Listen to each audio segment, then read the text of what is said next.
ఇప్పుడు వారు చేసినంత వరకు గుర్తుకొస్తుంది. ఈరోజు మన జీవితంలో ఏదైతే మన లోపాలు చేశామో, తప్పు చేశామో, అవంతా కూడా మనకి గుర్తొస్తే మనలో పశ్చాత్తాపం వచ్చింది.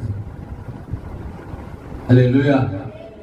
అందుకే ఇప్పుడు యేషోబు అన్నలందరూ కలిసి, ఇప్పుడు నాన్న లేడు కదా, మనల్ని ఏమైనా చేస్తాడేమో, యేషోబు ఏమైనా పగ పెట్టుకుంటాడో మన మీద, మనల్ని ఏదైనా చేస్తాడేమో, మనం ఏమైపోతామో అని చెప్పి అన్నలందరూ వారు ఆలోచిస్తుండగా అప్పుడు యేషోబు వారితో మాట్లాడుతున్నాడు.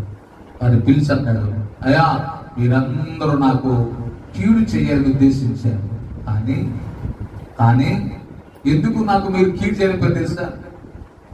అమ్మ, ఎందుకు కీడు చేయలేకపోయారు తెలుసా? అర్థం చేసుకోండి. ఎందుకు కీడు చేయలేకపోయారు వాళ్ళు అంటే, యేషోబులో దేవుని ప్రేమించే మనసు ఉంది. దేవుని స్తోత్రం. అమ్మ, యేషోబులో ఏ మనసు ఉంది? నువ్వు దేవుని ప్రేమిస్తే నీ పక్కనతో నీకు ఎప్పుడు గొడవ రానే రాదు.